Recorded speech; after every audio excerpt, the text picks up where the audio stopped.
Bienvenue à tous dans cette nouvelle édition du 12-15 au sommaire de l'actualité. En Guinée, la junte au pouvoir a annoncé des consultations avec les forces vives du pays.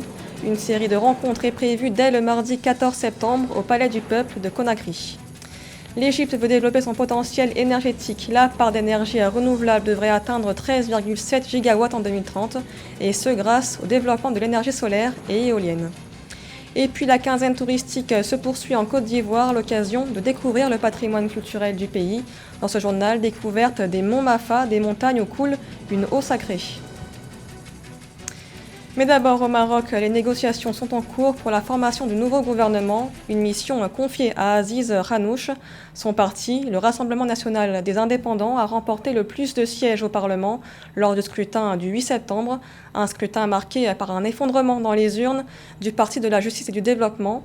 Après 10 ans de gouvernance, le nouveau gouvernement devra répondre aux différentes problématiques d'inégalité, notamment territoriales, des genres et du système scolaire et sanitaire. Après une rencontre avec une délégation de haut niveau de la CEDEAO, le pouvoir militaire en place en Guinée depuis le coup d'État du 5 septembre dernier a annoncé une série de rencontres. Des négociations nationales sont prévues au Palais du Peuple de Conakry dès le 14 septembre prochain. Nathalie Mo. Après le putsch qu'il a perpétré au nom, dit-il, de la démocratie, le Comité national du rassemblement et du développement CNRD veut à présent tracer les lignes de la transition politique en Guinée. Ce 11 septembre, la junte militaire a annoncé des rencontres avec les principaux leaders d'opinion guinéens. Les concertations nationales qui s'ouvrent dès le 14 septembre 2021 visent notamment la formation d'un gouvernement d'union nationale. Le colonel Mamadi Doumbouya, président du CNRD, invite les différentes composantes à une rencontre au Palais du Peuple selon le programme ci-dessous. Mardi 14 septembre 2021, de 10h à 12h, les leaders des partis politiques. De 13h à 15h, 5 représentants de chacune des 4 coordinations régionales. De 16h à 18h, les chefs des différentes confessions religieuses. Mercredi 15 septembre 2021, de 10h à 12h, les présidents des organisations de la société civile. De 13h à 15h, les représentations des missions diplomatiques. De 16h à 18h, les représentations des associations de Guinéens de l'étranger. Le président s'est compté sur la participation effective de tous. Du côté des partis politiques guinéens, on se dit prêt au dialogue avec le pouvoir militaire en place. Le principal leader politique, Cellou Dalein Diallo, indique depuis la chute du régime d'Alpha Condé vouloir participer activement à la transition. Il souhaite dans ce sens l'organisation rapide des élections. Je suis prêt à participer à un dialogue et même à un gouvernement de transition pour m'assurer que ce gouvernement va faire preuve de neutralité et d'impartialité vis-à-vis des partis politiques pour organiser très rapidement ces élections libres et transparentes pour sortir la Guinée de cette situation anormale. Et ceci dit, c'est qu'on peut demander aux autorités de transition, puisqu'ils ont condamné la corruption et le détournement des deniers publics, mais également la violation des droits humains, c'est aussi de veiller à ce que les victimes de ces violences aient droit à la justice, comme l'a demandé déjà les Nations Unies. Les nouvelles dispositions du CNRD interviennent au lendemain de sa rencontre avec une mission de la Communauté économique des États de l'Afrique de l'Ouest qui affichait déjà son satisfecit. L'organisation sous-régionale qui continue d'exiger le retour rapide à l'ordre constitutionnel en Guinée et le transfert du pouvoir à des autorités civiles. Et dans l'actualité également, en République démocratique du Congo, l'armée congolaise a neutralisé 4 rebelles des forces démocratiques alliées, ADF. L'assaut a eu lieu au nord-est du pays, dans la province de l'Ituri. Les affrontements entre l'armée et ce groupe rebelle ougandais a fait 3 morts parmi les soldats et 2 parmi les civils. Selon le porte-parole de l'armée congolaise, les rebelles préparaient une attaque contre un cortège de véhicules commerciaux. Des cortèges escortés depuis plusieurs semaines par les militaires des forces congolaises et les casques bleus de la MONUSCO. Au Cameroun, 4 militants séparatistes présumés ont été condamnés à mort pour le meurtre de 7 écoliers, attaque perpétrée par une dizaine d'hommes armés le 24 octobre 2020 dans une école de la ville de Kumba, dans la région anglophone du Sud-Ouest, une région confrontée à un conflit meurtrier entre l'armée et les séparatistes. Robert Tobogbe. Le 24 octobre 2020, une dizaine d'hommes armés à moto avaient pris d'assaut l'école bilingue Mother Francisca de Kumba, dans la région du sud-ouest du Cameroun, et ouvert le feu sur des élèves. 7 enfants âgés de 9 à 12 ans sont froidement abattus. Une douzaine d'autres blessés par balle ou à coups de machette. 8 mois plus tard, le tribunal militaire de Boya, dans la région anglophone du sud-ouest, a délibéré après procès. 4 assaillants ont été condamnés ce 7 septembre à la peine de mort. Un procès irrégulier selon l'avocat de la défense. Seulement une personne sur les 4 condamnés à mort a dit être un ancien combattant indépendantiste. Les autres ont été arrêtés par la police, les yeux bandés, puis amenés au poste et forcés à faire des déclarations. Dans ce procès ouvert, 12 personnes au total avaient été accusées de terrorisme, hostilité à la patrie, sécession, insurrection, meurtre et possession illégale d'armes.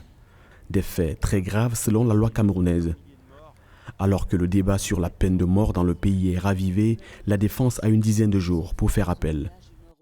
Il faut faire la différence entre la loi telle qu'elle est et le plaidoyer pour l'abolition qui est porté depuis un certain temps par les organisations de défense des droits humains ces organisations qui pensent que la protection du droit à la vie est un droit coutumier, est un droit clé. Et donc, tous les États devraient aller vers l'abolition de la peine de mort. Mais il faut toujours noter que le Cameroun n'a jamais aboli la peine de mort. Depuis 1997, aucun des quelques 100 condamnés à mort au Cameroun n'a été exécuté. Depuis ce verdict, se multiplient les craintes de voir les 4 sécessionnistes présumés fusillés en place publique, comme l'a décidé le tribunal militaire dans le cadre de cette affaire. Dans le cadre de la stratégie intégrée pour l'énergie durable, l'Égypte ambitionne d'atteindre en 2035 une part d'énergie renouvelable de 42%. Pour cela, le pays compte développer des projets solaires et éoliens supplémentaires, initiative qui vise à améliorer l'offre énergétique. Milfred Diamo. L'Égypte veut améliorer l'offre énergétique pour sa population.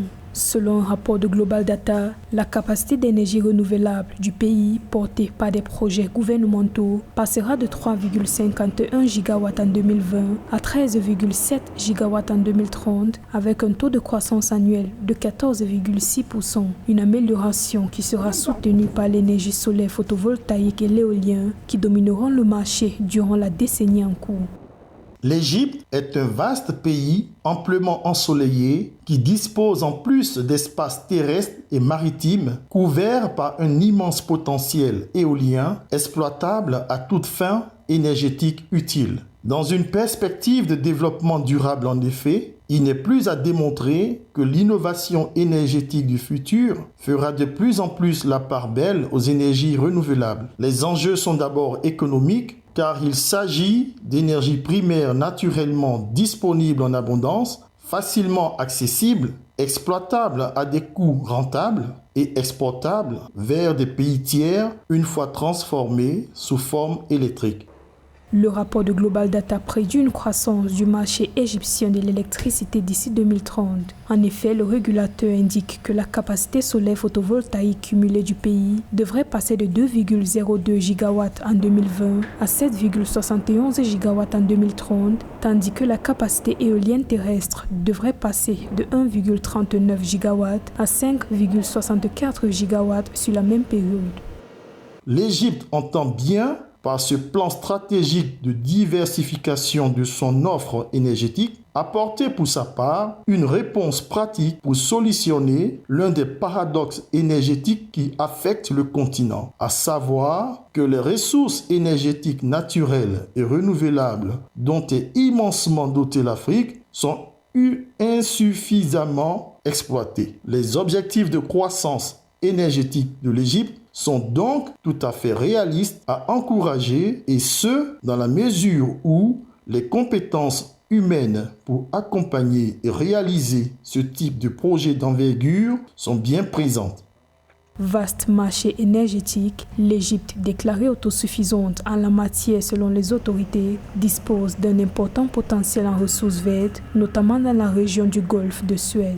La vitesse de vent stable est évaluée à environ 8 à 10 mètres par seconde. Le taux d'ensoleillement moyen est situé entre 2800 à 3200 heures par an pour une irradiation solaire annuelle de 1970 à 3200 kWh par mètre carré. Dans le reste de l'actualité en Afrique du Sud, le président Cyril Ramaphosa veut mettre en place un passeport vaccinal. Le système vise à encourager la vaccination dans le contexte de défiance à l'égard du vaccin contre le Covid-19. Selon le président, l'immunisation de la population adulte serait un préalable contre une éventuelle 4e vague d'infection. Notons que le nombre de cas dans le pays est en baisse et les mesures de restriction ont été assouplies. Le gouvernement prévoit de vacciner 40 millions de Sud-Africains d'ici mars 2022, contre un peu plus de 7 millions actuellement. Au Niger, 30 000 déplacés ont regagné à leur village dans la région du fleuve Niger à Tillabéri, une localité située près de la frontière malienne en proie au terrorisme. Le président Mohamed Bazoum a promis le renforcement de la sécurité dans cette zone. Nathalie Mo. La présence militaire les a rassurés et ils ont regagné leur village à Sarakwana, dans la région du fleuve, près de la frontière avec le Mali. Au Niger, ce sont 30 000 personnes ayant abandonné 23 villages en raison du terrorisme qui sont retournés dans la localité de Tillabéri et ses environs. Le président nigérien est allé à leur rencontre lors d'une visite officielle les 11 et 12 septembre. Je suis venu par conséquent pour vous exprimer la solidarité de tous les Nigériens, vous apporter le soutien de l'État, vous dire que nous avons conscience de la situation spéciale, très difficile que vous vivez, et la meilleure façon de le témoigner, c'est de venir ici, même à Sarakwara, pour rencontrer, vous écouter. Depuis 2015, la zone frontalière de Tillabéri est en proie à des violences terroristes. La dernière attaque en date a fait plus de 37 victimes civiles le 16 août 2021. Mais Tillabéri est devenu ces dernières années le symbole fort de la résilience des populations face au terrorisme. J'ai fait une synthèse, j'ai fait des recommandations et j'ai donné des instructions.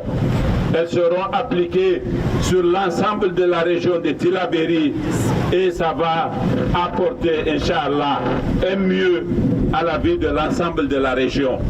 En ce qui vous concerne, nous sommes venus spécialement chez vous parce que vous êtes un symbole de la souffrance et de la résilience au terrorisme. Et nous allons faire du symbole que vous êtes un bon exemple. Pour réduire les incidents terroristes à Tillabéri et ses environs, des restrictions avaient été imposées à la circulation des mototaxis en 2017. Ces mesures ont été levées le 1er septembre. Le chef de l'État élu en février 2021 a promis le renforcement du maillage sécuritaire d'Inates à Tondi-Kouindi. Tous les services sociaux de base seront de nouveau offerts aux populations, a-t-il promis. La quinzaine du tourisme se poursuit en Côte d'Ivoire, un événement dont l'objectif est de faire découvrir les merveilles touristiques du pays, comme les monts Mafa, des montagnes où coule une source d'eau considérée comme bénite par les locaux. Découverte avec Ange Ménion. Les monts Mafa, un des patrimoines les plus historiques de la Côte d'Ivoire. Sur le flanc de cette montagne coule une source d'eau assez particulière. Les habitants de la région l'appellent eau bénite, car selon eux, elle est capable d'exaucer toutes sortes de vœux. Nous sommes à Bessedi-Briand, une localité du sud-est de la Côte d'Ivoire. Vous avez un vœu à émettre. Vous dites que bon, moi je viens au Mafa pour émettre un vœu.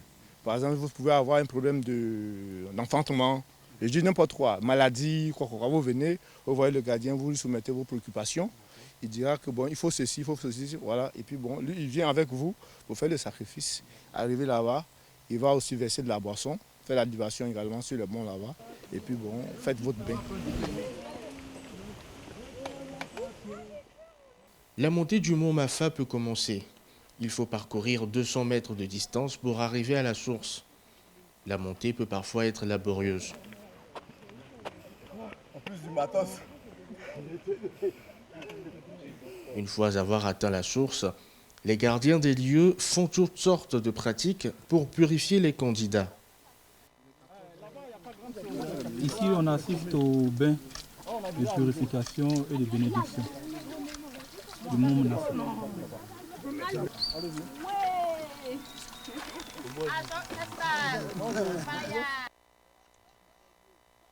La cérémonie ainsi faite, chacun peut regagner son domicile. La réalisation des vœux devrait se faire juste après. Monsieur le ministre, on va vous arracher un mot. Le seul avantage qu'on peut tirer, c'est qu'on est dans la nature. Et vous savez très bien que je suis ministre de l'Environnement. Et quand vous voyez la nature comme ça, la nature qui est vraiment, qui n'a pas été détruite, et c'est ce qu'on recherche effectivement. Situés en plein cœur de forêt, les monts Mafa offrent une vue pharaonique dans le paysage.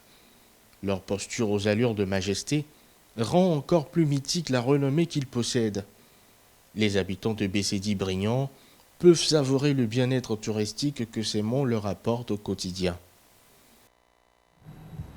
Ce journal a été réalisé par l'ensemble de la rédaction. Merci de l'avoir suivi. L'information continue sur Africa 24.